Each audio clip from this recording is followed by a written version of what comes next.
the middle of it. And Larry Harmon, first-year head coach, longtime assistant coach under Pete Fredenberg, joins us on 365 Sports with Paul Craig, and I'm David Smoak. Larry, first of all, thank you very much for your time. Are you ready, tested, and ready to make another run? Yeah, I believe we are, David. I thought that our non-conference of playing the Whitewaters of the world and Muhlenbergs, that got us prepared for our conference. And then, I think our conference doesn't get enough credit for being, the high quality that it is. I mean, Hardin Simmons, nice to see that they got back in the playoffs this year, but Howard Payne and Jason Bechtel's done a great job there building them up, and they're a really good football team. And so, I just feel that with the returners and the leadership that we have and kind of how we finished out the year, we've had some close games. We've had some blowouts. We've gotten banged up and got healed back up. So, you kind of run the gamut, and our kids understand it's time to go make a run, and you got to win 5 in a row. Has there ever been discussion, and I know it's seeded or whatever, but if you win against Huntington, and if Hardin Simmons beats Trinity, and of course that'll be a challenge, then you got to play them again, like almost immediately. I can understand maybe the third or whatever round. Yeah, has there ever been discussion about trying to separate teams in their same conference down the road? Yeah, I mean, there's been talk about it, but it always comes down to money and location. So sure. The one thing that was nice is we used to have to play each other first round. And the NCAA finally put in, there's an absolute rule now that says you will not play an in-conference opponent in the first round. And that's kind of why Hardin Simmons got sent to Trinity and they're flying Huntington into us. But, you just look at just our quadrant. We have more ranked teams in the top 10 than any other quadrant. And, you look at North Central, they don't have any ranked teams in there. So, it's just kind of a location. Division III was kind of born out east, and there's a lot of teams out there. So, it's always a little difficult just from our geographical standpoint. It's kind of why ours is always so loaded. But typically, when you get through the first 3 rounds that we go through, the rest of it's actually a little easier. So, it's just what it is, and our kids know it, and there's no reason complaining or talking about it. It's just you got to go do it. So, being with Coach Fred for 20 years, you know him very well. How much during the day do you find yourself when you're coaching sounding like Coach Fred, and then how much are you cutting your own path?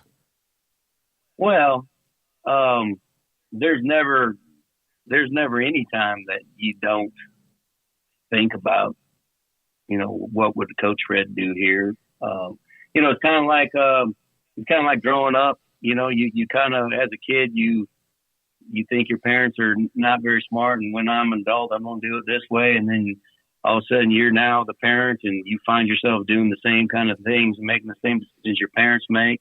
That's kind of there's a lot of that that's happened with me this first year. Is just, when it all comes down to it,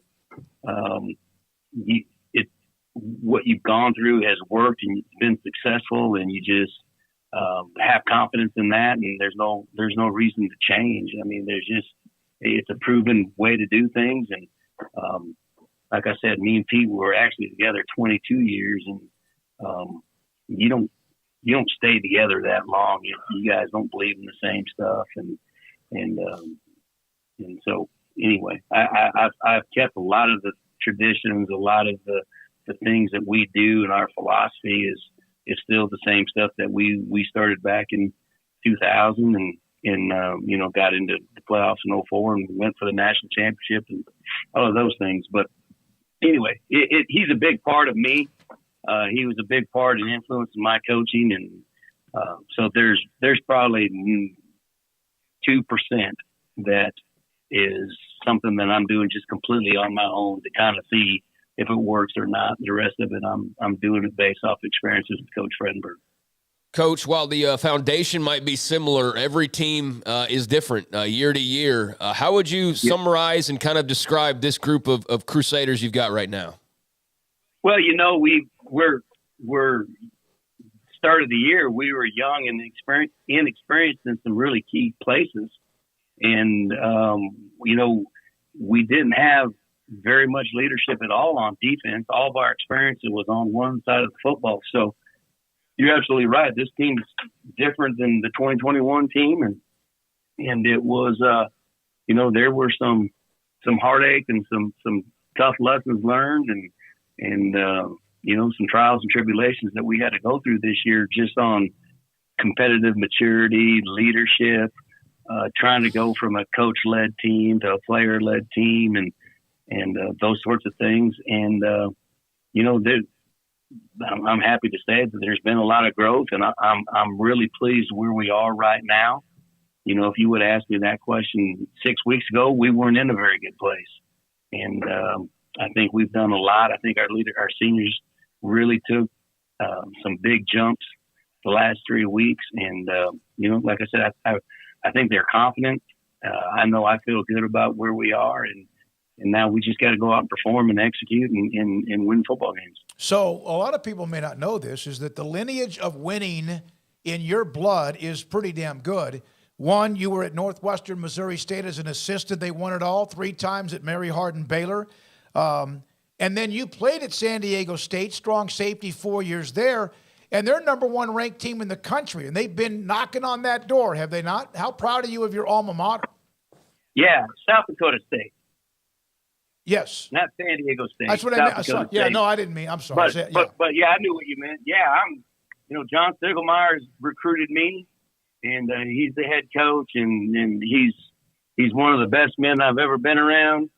And you just can't say enough about the job that John has done and the quality program that they have. And every time those guys play, you're just proud of them. And back in the COVID year, I got to go. I took my sons up to Frisco to watch them play Sam Houston, which was kind of a neat experience because you never get to see your old team play. But it was nice to go up there and sit out there in the rain. And Sam had one of the best last-minute drives I've ever seen in college football to beat them. But it was just a great experience, and I'm very proud of what South Dakota State and John Stiegelmeier has done. What do opponents say about your stadium, the venue, and how great it is? And we did a game there earlier this year, a high school game, and it was it's as beautiful a place to watch and take in a football game as there is anywhere. Yeah, and I think our opponents, they know that it's nice, and you kind of see the outside of it, but our opponents really appreciate how we take care of them. So, our conference, it's not a conference rule, but it should be, like if it's hot out, we have air mist fans. We provide air mist fans for our opponents. You don't get that anywhere else in our conference. The locker rooms, there's 59 lockers in that visitor locker room. There's plenty of space for them to lay out, and there's just a ton of room. And everywhere else in our conference, you go, you can barely get dressed in it. You have maybe your offense in and your defense and special teams are outside getting dressed along the side of the building. So, the compliments we get is just, man, really appreciate how well you just took care of us and our team. And that goes from Dr. Rear and Dr. Theodore down to Mickey Kerr, and then Randy Mann runs the game day stuff at our stadium, and it's just first class, and that's what Mary Hardin Baylor is all about. So it's just an honor and a pleasure to get to coach here, and that's what our opponents say the most is just, man, I can't believe how well you take care of us and our kids. So, Coach, how much do you enjoy the tournament format in the postseason? Is there anything that you would tweak at all? Yeah, not necessarily with the tournament. Everybody will have some complaint about how they seed the bracket and how they pick the bracket and all of that. But I think just a 32-team tournament and playing that out over 5 weeks, and the guys that are playing their best at the end are the guys that play for it. And I just think that that's the best form of true national champion that there is. I think it's better than just the four making it into the playoffs and 2 rounds and that's it. I like the 32 team bracket.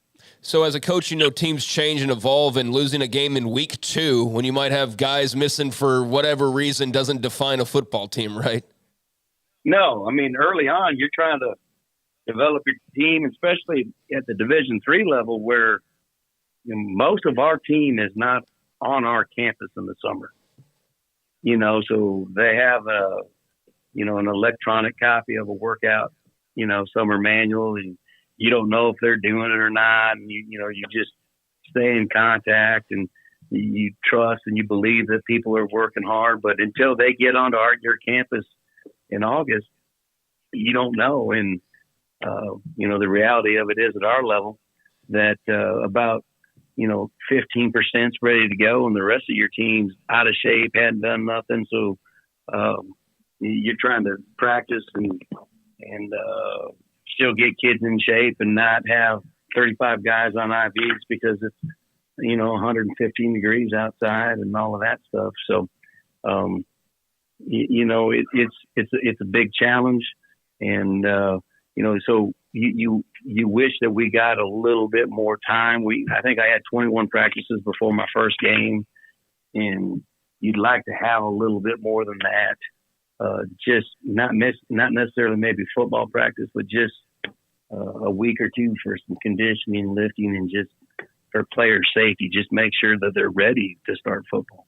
Larry, I know you have to go here with something coming up at 4:00, but in the history of Division III, we know what Mount Union and Whitewater and what you have done, and then Linfield's had their run among others. But do you see, even though the same teams are right there in the top 10, 11, do you see Division III football getting deeper or more competitive? Well, I see our conference getting a little deeper. I don't know enough yet if it's all of D3 or not. I do think there's a separation in our conference in Division III. I think there's some schools that kind of still think that Division III football is almost like intramurals. Yep. And then you got your group like us, Hardin-Simmons, Trinity, Linfield. Those schools, they'll spend money. They will support their athletic programs, and they really want to have a program that they can be proud of, compete, and have a chance to win national championships. So, I think the teams that get in there, there might be 1 or 2 different from year to year, but it seems like the same people that reach the quarterfinals and later, the quarterfinal semis, they're usually the same 10 schools. Yeah. And, and I haven't seen that change yet. And, those are the people that are willing to spend the money and just do things right. The coaches are working hard and bringing in the quality kids that it takes to compete at that level. It is absolutely stunning, your campus and also the stadium, as Paul brought up. We enjoyed doing the game there. We appreciate you, and hopefully we'll have you on in a handful of weeks from now. Continue what you're doing. Congratulations on the opportunity, and good luck this weekend and in the future. Well, thank you, David, and that'd be great. I'd like to be able to come on there with a national championship trophy and talk a little bit. But we got a lot of work to do. We know the road's tough, and we're surely not overlooking anybody. But we got a group of guys that I think I have 30 out of my 58 have played in a Stag Bowl. So there isn't anybody that has more experience than we do for this time of year. Thank you, Larry. Congratulations and good luck, as we said. And we will have you before that if you get to that point. Thank you for your time, Larry Harmon. First-year head coach after 22 years with Pete Fredenberg at Mary Hardin-Baylor, who built that program from scratch and won 3 national titles, 16, 18, and 21. And then he retired at the